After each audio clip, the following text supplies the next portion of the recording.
मैं इस वक्त बुदापेस्ट में हूँ और बुदापेस्ट का फ्री वॉकिंग टूर ले रहा हूँ। ये वाली सीरीज़ मेनली फोकस्ड है आप लो कॉस्ट में रहते हुए एक अच्छा टूर कैसे एंजॉय कर सकते हो, तो उसी के बारे में बात करूँगा। फ़र्स्ट ऑफ़ ऑल, अगर आप बुदापेस्ट में किसी भी शहर में हो तो आपने हल्का सा गूगल पर रिसर्च करना है कि कौन कौन से सिटीज़ हैं जो फ्री वॉकिंग टूर्स कराते हैं या फ्री स्पेसिफिक टूर्स कराते हैं। तो ये वाला मैं इसकी डिस्क्रिप्शन आपको दे दूँगा। ये बिल्कुल फ्री टूर है, इसमें गाइड आपको तमाम डिटेल्स बताती है। तो चलो अब थोड़ी सी डिटेल्स के ऊपर बात करते हैं कि उसने क्या क्या बताया। सबसे पहले हंगरी के बारे में बात कर लेते हैं। अकॉर्डिंग टू द हिस्ट्री, तकरीबन 896 आफ्टर क्राइस्ट जो है हंगेरियंस मूव हुए यूरोप में।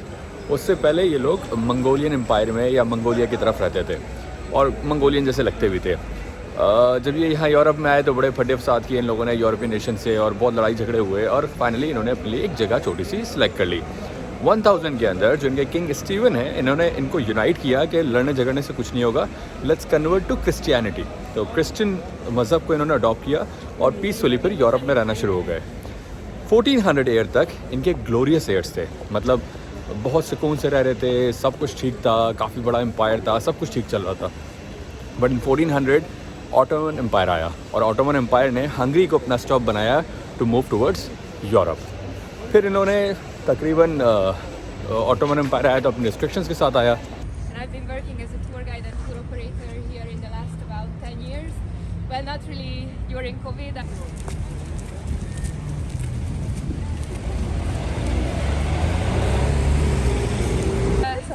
First, let me tell you again the name of the square where we are. It's called Széchenyi Square. Széchenyi, you will read and hear this Hungarian family name at a lot of points here in Budapest. So we are on the Széchenyi Square. The full name of the chain bridge that you will see better at the next stop. So the full name of the chain bridge is Széchenyi Chain Bridge. The name of the National Library is Széchenyi National Library. The most famous, biggest bathhouse on the Pest side of the city is called Széchenyi Ország. So we add this country Ország ending to each country's name. So Hungarian Academy of Sciences. Here I would like to tell you about some inventions, Nobel Prize winners, and also about the language that we speak here. Do you know any Hungarian inventions? Anything that was invented?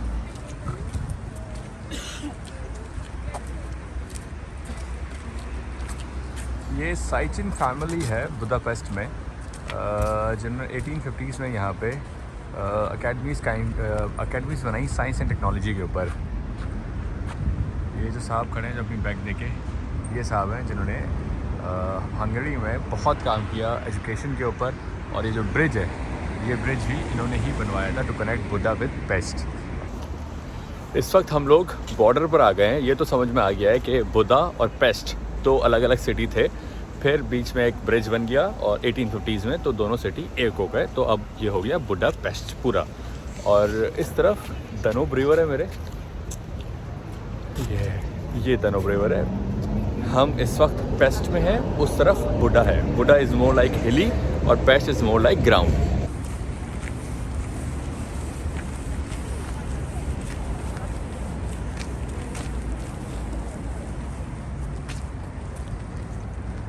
तो Ottomans वाली story तो बीच में रह गई।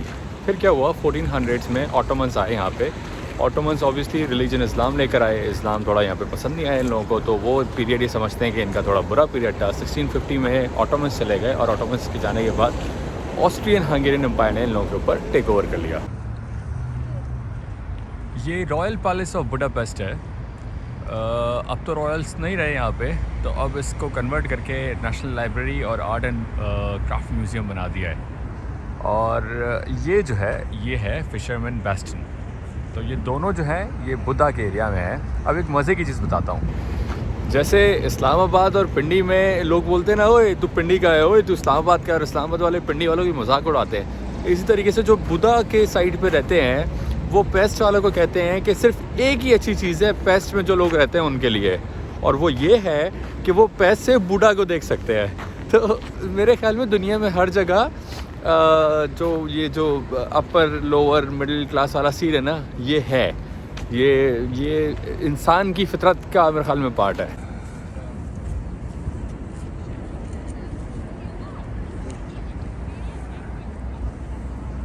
ये जो shoes नज़र आ रहे हैं ना, ये याद में बनाए गए हैं उन लोगों की, उन यहूदियों की याद में जिन लोगों को शूट करके इस दरिया में फेंक दिया था जस्ट बिकॉज कि वो यहूदी थे।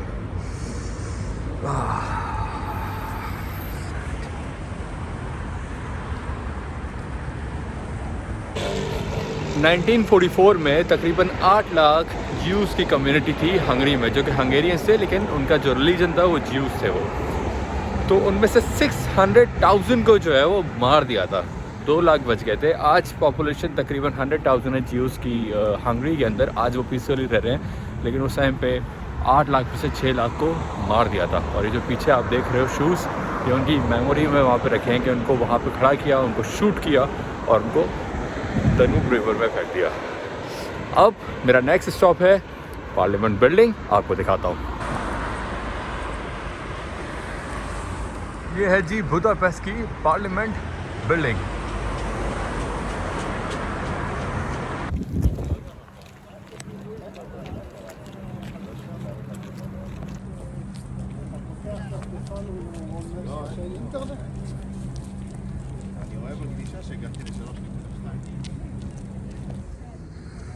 तो ये जो पार्लियामेंट बिल्डिंग है ये हमारा आज का आखिरी स्टॉप है, लेकिन आपको एक और मज़े का फ़न फैक्ट बताता हूँ पार्लियामेंट बिल्डिंग के बारे में। एक्चुअली बुदापेस्ट में 3 पार्लियामेंट बिल्डिंग्स हैं। This is number 1, that's number 2 and that's number 3। जब 1860 में ऑस्ट्रियन हंगेरियन एम्पायर फॉर्म हुआ तो उन्होंने डिसाइड किया कि पार्लियामेंट बिल्डिंग बनानी चाहिए। तो उसके लिए इन लोगों ने लोगों को कहा कि कंपटीशन करते हैं और जो 3 बेस्ट डिज़ाइंस होंगे वो हम डेवलप करेंगे या कंस्ट्रक्ट करेंगे। तो पहला मैंने आपको बताया, तो ये जो तो तीनों डिज़ाइन है ये फाइनल हुए और उसके बाद जो बेस्ट था उसको इन लोगों ने बना दिया पार्लियामेंट बिल्डिंग, दूसरे को इन्होंने एग्रीकल्चर बिल्डिंग और उसको इन लोगों ने जुडिशल की जो बिल्डिंग होती है जुडिशरी की वो बना दिया।